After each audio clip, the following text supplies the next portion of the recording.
Hello नमस्कार दोस्तों। मैं हूं PM Jaggarwal. Target education classes channel में आपका स्वागत है। दोस्तों, इससे पहले इस चैनल का नाम था target@gov जॉब्स। अब इस चैनल का नाम बदल कर रख दिया गया है टारगेट एजुकेशन क्लासेज, क्योंकि हमारे पास बहुत से विद्यार्थियों की शिकायतें आ रही थी कि चैनल सर्च में नहीं आ रहा है। तो हमारे चैनल में GOV था और सर्च करते ही GOVT आ जाता था, इसलिए चैनल का नाम अब रख दिया गया है टारगेट एजुकेशन क्लासेज। तो ध्यान रहे, अब चैनल का नाम है टारगेट एजुकेशन क्लासेज। अब देखते हैं संदेह अलंकार। संदेह अलंकार एक अर्थालंकार है। ये हमने शुरू में पढ़ लिया था, जान लिया था कि अलंकार तीन प्रकार के होते हैं: शब्दालंकार, अर्थालंकार, उभयालंकार। इनको परिभाषित पहले वाली वीडियो में कर चुके हैं। तो आज देखते हैं संदेह अलंकार। संदेह अलंकार को शुरू करने से पहले अगर आपने चैनल को सब्सक्राइब नहीं किया है तो चैनल को सब्सक्राइब कर दें और बेल का आइकन को दबा दें। अब देखते हैं संदेह अलंकार। संदेह अलंकार जहाँ रंग रूप गुण की सादृश्यता अर्थात समानता के कारण किसी वस्तु को देखकर यह निश्चय न हो पाए, अर्थात शंका बनी रहे, निश्चय न हो पाए कि यह वही वस्तु है या नहीं, अर्थात संदेह हो रहा और यह संदेह अंत तक बना रहे, वहाँ संदेह अलंकार होता है। उपमेय में उपमान की शंका अंत तक बनी रहे, वहाँ संदेह अलंकार होता है। जैसे वन देवी सम तो वह तो होती है भोली भाली, तुम्हें बताओ कौन हो तुम रंजित रहसे वाली।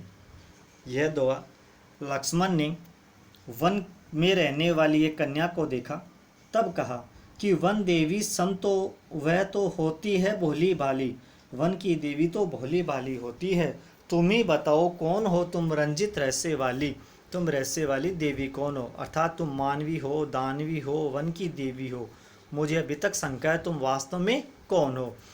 तो यहाँ पर लक्ष्मण जी ने जब शूर्पणखा को देखा तो उसे मानवी, दानवी और वन देवी का संदेह हुआ, शंका हुई। तब उसने पूछा कि देवी तुम कौन हो, तुम मानवी हो, दानवी हो, वन की देवी हो, तुम्हारा वास्तव में रहस्य क्या है। ये शंका लक्ष्मण जी को हुई, तो इसलिए यहाँ पर लक्ष्मण जी को शंका हुई, अर्थात यहाँ पर संदेह अलंकार है। अगला उदाहरण देखते हैं।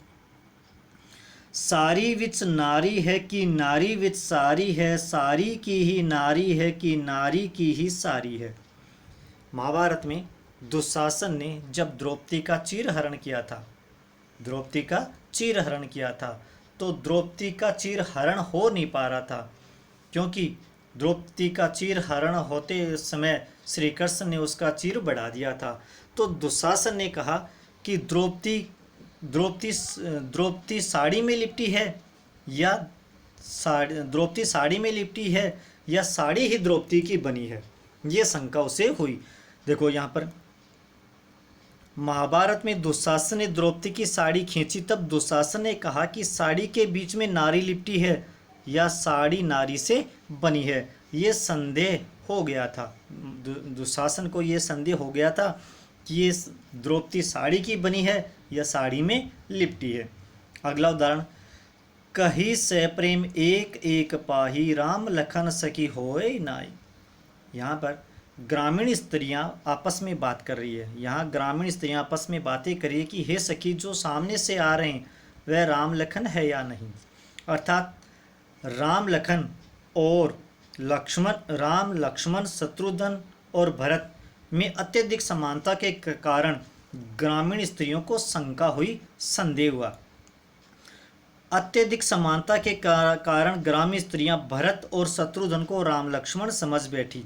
समानता के कारण यहाँ संदेह अलंकार है, अर्थात ग्रामीण स्त्रियों को यह शंका हुई अत्यधिक समानता के कारण कि राम लक्ष्मण आ रहे हैं या भरत और शत्रुघ्न आ रहे हैं, ये उनको शंका थी, इसलिए यहाँ पर संदेह अलंकार है। अगला उदाहरण है, ये है सरस ओस की बूंदें या है मंजुल मोती। ओस की बूंदें सुबह सूर्य की किरणें गिरने के कारण चमकने लगती है, अर्थात मोती के समान चमकने लगती है। जब हंसनी ने उन सुबह की ओस की बूंदों को देखा तो देखते ही उन्हें मोती समझ लेती है, अर्थात उन्हें मोती समझ लेती है। तो हंसनी अत्यधिक समानता के कारण यह नहीं समझ पा रही है कि वह ओस की बूंदें हैं या सुंदर मोती। ये उन्हें शंका अंत तक बनी रहती है, और जहाँ शंका अंत तक बनी रहती है वहाँ पे संदेह अलंकार होता है। तो अब देखते हैं संदेह अलंकार और भ्रांतिमान। संदेह अलंकार और भ्रांतिमान में थोड़ा सा अंतर देखते हैं। संदेह अलंकार यहाँ पर भ्रांति है दोस्तों, भ्रांति अलंकार। तो संदेह अलंकार तो है उपमेय में उपमान की शंका अंत तक बनी रहती है, शंका अंत तक बनी रहती है, और अंत तक निश्चय नहीं हो पाता है कि अंत तक निश्चय नहीं हो पाता है कि वास्तव में क्या, और यह संदेह अंत तक बना रहता है। जैसे यह है सरस ओस की बूंदे, यह है मंजुल मोती। मंजुल मोती, हंसनी को ओस की बूंदे देखकर यह शंका अंत तक बनी रहती है कि ओस की बूंदे हैं या सुंदर सुंदर मोती है। और भ्रांतिमान में क्या होता है, इसमें भ्रांति से पहले शंका होती है, अर्थात संदेह होता है, और संदेह के बाद कोई क्रिया होती है। संदेह तो हो जाता है, उसके बाद में कोई क्रिया होती है, और क्रिया के बाद में अंत में निश्चय हो जाता है कि यह है ब्रह्म है, ये हमारा ब्रह्म है। जैसे ओस की बिंदु चुग रही हंसनी मोती उनको जान। देखो दोनों में थोड़ा सा ही फर्क है, बिल्कुल थोड़ा सा ही फर्क है।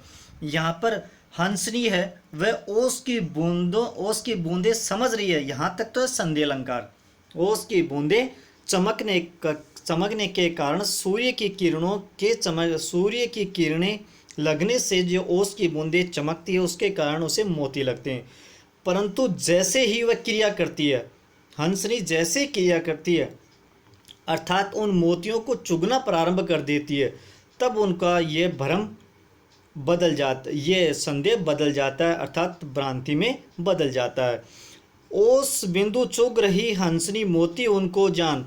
हंसनी ओस की बूंदों को मोती समझकर चुन रही है, चुग रही है। तो यहाँ पे भ्रांतिमान अलंकार है।